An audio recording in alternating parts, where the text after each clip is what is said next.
Hello everyone, I hope you guys are all having a fabulous Monday. Today I'm coming out with the weekly Minks Monday Q&A. Before we get started, let me share the bag that I'm currently rocking, and that is the Chanel reissue in the 226. Alright, so grab your coffee, grab your tea, let's start our workout, let's go to work, let's do your laundry, whatever it is that you do, come join me. We have some awesome topics to cover today.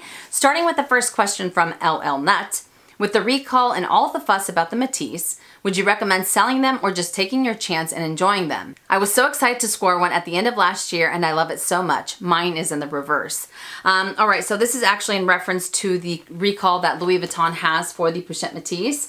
There are models from 2013 to 2015 that are having a lot of issues with glazing and melting on the sides. So they are offering people a store credit for the current selling price, which I think is really great, but it's also disheartening to hear that there is a recall on this bag. It's not surprising because we've heard about it throughout the years that a lot of people have experienced issues with cracking and glazing and whatnot. But like I said before, it is kind of disheartening because it is a favorite amongst so many of us. If you take it into the boutique, the sales associate will be able to let you know if it's defective or if it's wearing the way that it should. So that way, if you're a little bit apprehensive or if you're a little bit nervous, I most definitely recommend going into the boutique and seeing what they say. It's kind of like I'd rather be safe than sorry. At least I feel that way. But I know a lot of people have started to get rid of their Pochette Metis. That way, it doesn't necessarily affect the resale value, and other people are holding on to it. And to each their own, but I myself, I constantly look over the glazing. I constantly look over the flaps just to make sure that it's wearing the way that it should. And the next time I am in the boutique, I'm going to take this bag in there just to, again, be safe than sorry. Mine is actually in the range that was recalled, and I won't lie, it makes me a little nervous. It makes me a little, all right, it keeps me kind of on my toes. But as I said before, I'm constantly looking over it. So I personally won't end up selling mine. I will just end up using it because I do love this bag, and I do rotate it often as well. So I won't give it up until Louis Vuitton deems it defective. Then I'll be able to say, okay, we had our time, our moment in the sun. Now it's time to part our ways. But other than that, there is no way I'm going to let go of this bag, especially if there's nothing wrong with it thus far, but I'm still keeping my eye on it. So I would love to hear your guys' thoughts on this topic. If you have the Pochette Metis, does it make you nervous? Are you going to sell yours? Are you going to keep it until Louis Vuitton deems it defective? Whatever the case may be, let us know in the comment section down below. Because as I said in the beginning, it is kind of disheartening. It is a popular bag and a lot of us love this bag. So I'm curious to hear your guys' thoughts on this recall and just the whole buzz about it. So fantastic question. Hopefully I was able to answer it. Next question from Alexandra Y. This may sound like a totally neurotic question. I have this pet peeve about crossbody bags having a top handle which does not fold down when you wear it on a long strap. I understand the practicality and the versatility of it, but I can't get over how awkward it looks on me as if it's standing on a shelf. I've sold some and given up on some really beautiful bags. Example, the Celine Nano, the Louis Vuitton Croisette, the Givenchy Antigona, just to name a few, due to this quirk of mine. I know you have both the Celine and the Givenchy. Have you ever felt it was uncomfortable, or have you never had that issue? Am I alone? All right, so this is definitely not a neurotic question whatsoever, and so we have a little bit more eye candy. Here is the Givenchy Antigona Small, and here is the Celine Nano Luggage Tote. And do I find it uncomfortable that the handles are pretty much always up and I can't fold them down? I don't think so. Let me start off with the Celine Nano. I don't notice it on the Celine Nano because it does come with the longer strap. So the longer strap is always, or the handles I should say, are always either at my waist or a little bit lower. So it doesn't really bother me as much. And I also like the fact that even when I do go to zip this up, the handles aren't too close together. I feel that I can still get my items in and out without, with ease. So I don't notice it and it doesn't bother me with the Celine Nano whatsoever. But as I was reading your question, I had a little bit of an aha moment when it comes to the Givenchy Antigona.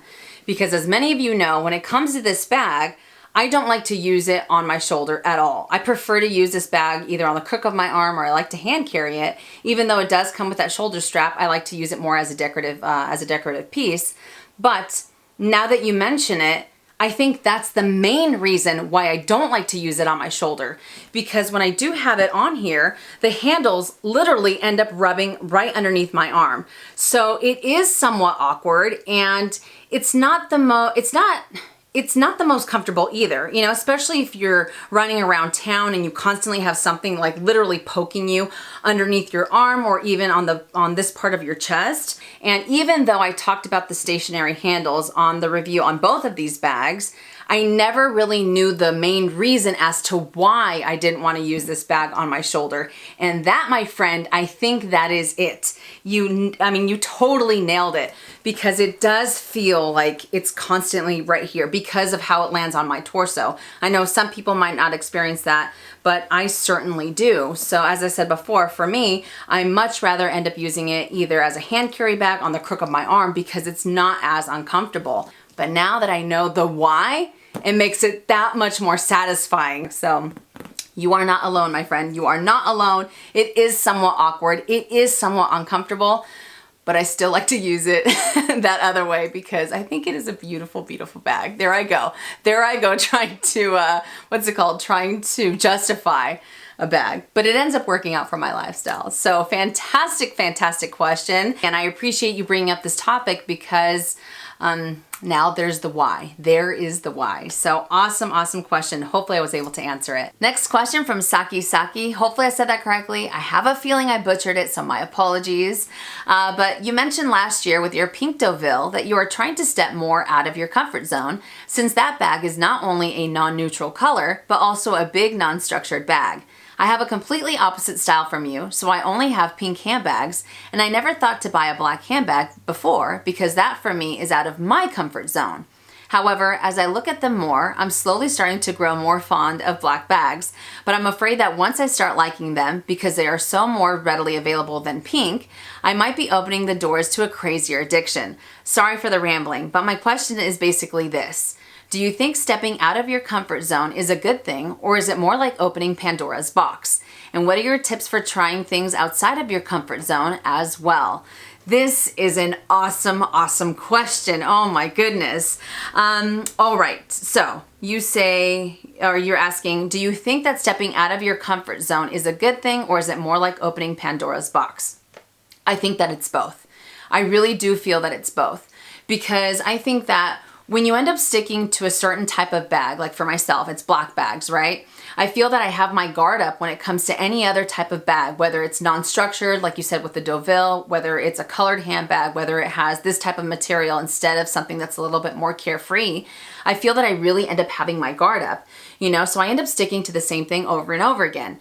But at the same time, I feel that once that guard goes down, I feel that it's absolute anarchy for myself. It's absolute anarchy because now I have a lot more to choose from. You know, kind of like what you said, that the addiction can get a little bit crazier because now you have not only black bags, you also have pink bags and blue bags or whatever the case may be. So you have a lot more options. And I think that's really where self-control comes into play because for myself, it's happened to the point where I start to kind of fall down that same rabbit hole that I told you guys about last week. And I kind of have to hit those blinders on and just focus on what it is that I want to get next, you know, not necessarily get too carried away. Yeah, for sure it can get somewhat crazy. Now, as far as what are my tips for trying things outside of my comfort zone, I try to do a few different things. I either like to go for small leather goods that have color, especially if I want to kind of get my fix when it comes to like pink or red or any other color that I have. I try to have a little bit more of eye candy when it comes to opening up my handbag. That way, like I said before, I have my fix. Another thing that I really like to do is to go for handbags that have a friendlier price point with that type of color. That way, you know, I kind of, again, get my fix from them and I'm also not necessarily having to break the bank. And in a way, it kind of starts to prepare me, or it kind of starts to make me view that color a little bit differently, especially because I feel that I can really see if I end up incorporating it into my wardrobe or into my lifestyle, or if it's one of those things that I like the bag, but it just ends up sitting on my shelf. So for me, by going for a friendlier price point type of handbag and being able to test it out and see if it ends up working out for me, I think, has really helped me out tremendously. And I know it's not going to be the same as going for like a yellow Chanel or going for a blue Hermes and being able to get that type of color. But I feel that in general, going for a color that you like and kind of testing out the waters, like I said before, has really ended up helping me out quite a bit. But I feel like it's a fine line between the two, and it's all a matter of what you feel comfortable with, and you'll really know when it's time to take that step outside of your comfort zone. I definitely wouldn't recommend forcing it, and it'll just kind of be like, oh, okay, I'm starting to see this a little bit more, kind of like what you said, you're starting to look at black bags a little bit more, and you will definitely know when that time comes, and it'll kind of lead you to the bag that'll end up being your first black bag. So I don't know if this is helpful or not. I don't know if I ended up confusing you a little bit more. That's definitely not my that definitely wasn't my intention, but I just wanted to share my experience of what ended up happening to me. But I wish you all the luck in the world, and I'm so excited to see if you do end up going for that black bag.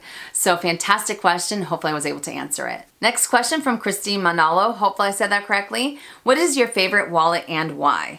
All right, so my favorite wallet is this beauty, which is the Chanel O-Zip coin purse in the black caviar leather with the gold hardware. And really it's because for the longest time, or as long as I can remember, I have always been a large wallet type of person. I like to be able to carry every with me and then some. I always feel a little bit more comfortable. So when this guy came along, I was really shocked and I was kind of blown away at the fact that I can carry as much in my large wallet as I do in this one. So it's kind of been somewhat of a game changer, and out of the 4 versions that I have of this one is definitely my favorite. I'm just a sucker for the black and gold combo, you guys know that. But I also like the fact that it comes with a compartment, so you still have a little bit of organization. And for me, I like to put certain things in compartments, that way I know what I'm looking for. Like I have either my credit cards and my driver's license here. If I have some cash, I'll put it in the middle. And then my insurance information or anything else, I end up putting it over here. So I don't know, I feel like it ends up working out really, really nicely. And the fact that I can carry it in my larger handbags, no problem. And the fact that I can carry it in my smaller handbags as well, without it taking too much space, where I'm able to maximize how much I want to carry, really just kind of adds to how much I love this little small leather good. And I know it's not for everybody, but I don't know, it's just simple, it's cute, and it still packs a punch. It packs a punch. So this is definitely hands down my favorite wallet. And it used to be another one that I still have in my collection, but I don't know, just the versatility, I guess, that this gives my collection has really made me love it even more. So fantastic question. Hopefully I was able to answer it. Next question from Valerie89. With your birthday coming up, are you picking anything up for yourself? What did you ask for? All right, so when my birthday rolls around, I end up asking for the same thing every year. That's to either have a large family gathering where everybody brings their signature dish, we get together, we have an awesome, awesome time, or for my hubby to prepare a home-cooked meal. And I've told you guys before that this man missed his calling. He should have been a chef, because I feel that he prepares the most amazing meals, whether it's something simple or something like totally knocked out of the park, like a super decadent type of dish. I feel like he nails it every single time. And this is not the love talking, my friends. No, it's not, because anybody that has tasted his food, they feel the same way. They're just like, oh my gosh, it's so good, it's so good. You should go to culinary school. You should have been a chef, this, that, or the other. So to have a decadent home-cooked meal, have a little bit of wine, listen to music, maybe a little bit of dancing, I absolutely live for it. I absolutely live for it. So that's what I always ask for, just to be able to hang out and spend time with my family. Now, as far as picking up something for myself, I already did. I already did, all right? I'm not gonna lie to you. I already did. I feel like the moment it hits November 1st, I'm out the door. You know what I mean? The floodgates are open. But I did pick up something from the Sephora VIB sale. I picked up a fragrance, and I also picked up another little goodie that I am just itching itching to use. I already have it, so I have to be good. I can't open it until my birthday. But other than that, I don't really see myself picking up anything else. I have a few other birthdays, you know, for the end of the year, and plus with Christmas literally around the corner, I have to save up because I want to make sure and be able to give gifts to my family and my friends. So I always try my hardest to be really, really good when it comes to my birthday. I don't want to splurge or anything like that, but yeah, I already got two things. Fragrance and another little good. So not too crazy, but fantastic question. Hopefully I was able to answer it. Next question from Stephanie K. Is there a reason why you're not doing reviews anymore? You're always so thorough, but I feel like it's been forever since you did one. I think you're right. I think it's probably been maybe a month and a half since I filmed a review. But thank you so much. You are too kind. And is there a reason why I'm not doing reviews anymore? There is. It's nothing too crazy. I didn't know it had been that long. But more than anything, I just wanted to be able to incorporate other aspects of my life or other interests that I have into my channel and be able to share that with you. That's all it is, you know? So in a sense, I kind of took a step back from luxury goods by being able to bring other topics into my channel. But I will still be doing them absolutely in the future, you know? And yeah, that's all it was. It's nothing too crazy, I promise. But yeah, being able to just add either talking about makeup or clothing or random Saturdays and random vlogs. And trust me when I tell you that I know that they're not for everybody. There are some people out there that are not very happy about the fact that I have incorporated those types of videos into my channel. But for me, I feel that it's a really nice balance, you know, so that way it's not just solely 100% all about luxury goods, luxury handbags or shoes or SLGs or this, that, or the other. You know, there's a little bit more to, a little bit more variety, you know? So I told you guys before I wanted to spread my wings a little bit, and it's been major baby steps, especially since I first started my channel, because way back in the day, it was 100% all about, you know, all about these bags and whatnot. But yeah, I wanted to spread my wings and just be able to feel around and see if I like it. And I do like the variety. I do like being able to talk about utter nonsense, I feel, you know, that just kind of makes me think, or things that just show off my personality a little bit more, because I've told you, I'm 50 shades of crazy, you know, and I feel like you guys really end up seeing it when it's not necessarily related to a review or even Minks Monday. Actually, Minks Monday, I think you guys know how I am, you know, so that's all it is. But will I be doing reviews in the future? Absolutely, I will. It was just trying to incorporate a little bit more variety into the channel. So fantastic question. Hopefully I was able to answer it. Next question from Giselle Ramirez. What are your thoughts on people who ask/want something and you gift it to them only to find out later they sold it and kept the money? I think it is rude and they should let you know. All right, so I see where you're coming from. I do, but I must respectfully disagree. And the reason I disagree is because whenever you make the decision to gift something to someone, I feel that there should be no strings attached. I feel that there should be no stipulations whenever you decide to give that person something, you know, so that way if they want to sell it, if they want to give it away, if they want to burn it, if they want to melt it, whatever the case may be, it is their prerogative to do whatever they want to do. And yeah, it'll sting a little bit, you know, if they end up getting rid of something that you thought that they really liked, especially if they opened the gift in front of you or whatever it was. You know, and it might sting because you're like, oh man, I thought that they really liked it. To that's something that I would keep to myself, and I would just be like, okay, you know, it is what it is, and move on from there. I wouldn't want someone to give me restrictions when it comes to what I can do with whatever they give me. I want to be able to enjoy it if I want to, or whatever it is. But no, I don't think that you should take it personally if someone ends up getting rid of something that you gave them. It's just whatever ends up working out for them, and maybe at the time they really liked it and they probably used it for maybe a month, 2 months, even a year, and then after that, if they sold it, if they got rid of it, you know, it's their own prerogative. But that doesn't mean that they're trying to hurt your feelings. I think that it just maybe didn't end up working out for them the way that they had hoped, or whatever the case may be. So I wouldn't take it personal whatsoever, you know? So I don't know if this answers your question, but hopefully I was able to help. And the last question from Lynn McAllister. How did you get your husband to cross over to the dark side? Love this. And I don't know if there was a certain point when he started to see luxury goods differently than he ever had before. And for those of you that don't know, my husband is not really big when it comes to luxury goods. He couldn't care less. We are polar opposites when it comes to our likes and dislikes.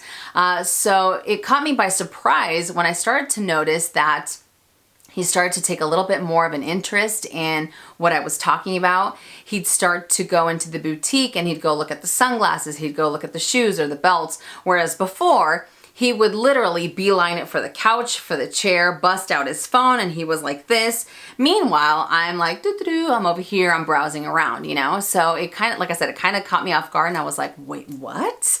What? And I never pushed anything on him. I never forced him to get into luxury goods either, you know, because I don't want to make anybody feel uncomfortable. If that's not their thing, that's not their thing. More than anything, I was really appreciative of the fact that he would support me in the sense that he would go to the boutiques with me and he'd be there for countless hours while I was trying this on and trying that on. And we all know how indecisive I am. So if anything, like I said before, I was like, oh man, you're a good sport. You're a good sport. But I think it could be the fact that maybe he started, in a sense, listening to what I was saying, not necessarily to him, but when I talk to my brother, when I talk to my girlfriends, or when I come on here and I talk to you guys about a certain product, a small leather good, or whatever it is, I feel that whenever we'd go into the boutiques now, he starts to see those items, and he doesn't just see them as an expensive wallet. He doesn't just see them as an expensive pair of shoes. He sees so much more history, so much more craftsmanship, and you know, all the things that I really appreciate about luxury goods. I don't know if that's what kind of started to kind of make sense to him in a way. I have no idea. I really failed because I should have asked him before I sat down to film this video. But that's the only thing that I can think of, that I never really said, hey, you know, do this, and trying to shove it down his throat. I was kind of like, okay, you do you, I get it, I do me type of thing. But most definitely I feel that whether it's luxury goods or whether it's the outdoors, like it's, you know, since that's something that he enjoys, by being able to support each other and by being able to take an interest in what the other person likes, I think really ends up working out. At least for us anyways, you know. I know every couple is different, but yeah, he has come kind of over to the dark side. You know, not fully. He's not like full-blown mini yet, but if that day ever comes, oh man, I'm gonna be so excited. I don't show him that, but deep down inside, I'm like, yes, I can't wait. I don't know. But anyways, that is a wonderful question, so hopefully I was able to answer it. All right, you guys, so that does it for Minks Monday Q&A. I hope you enjoyed it, and I hope I was able to help. You guys had some awesome questions this week. For this week's lineup, I will be doing the handbag of the week. It is going to be a Louis Vuitton bag that I've been getting a lot of questions on, so I'm really excited about that. I'm not sure on the other video. If anything, this month is going to be a little bit crazy. I will still do Minks Mondays. I will still do handbag of the week, but the other, you know, third video or what have you might be a little bit, it's kind of like in limbo, if you will. So I just want to throw that out there just in case. But yeah, so I hope that you guys enjoyed this video. If you did, make sure and give it a thumbs up. If you haven't already and you would like to, please subscribe to my YouTube channel by clicking on the red button down below and hitting that bell so you're notified when I upload videos, which is anywhere from 2 to 3 times a week. And I'll see you guys later. And as always, make it a fabulous day or not, the choice is yours. Have a great day.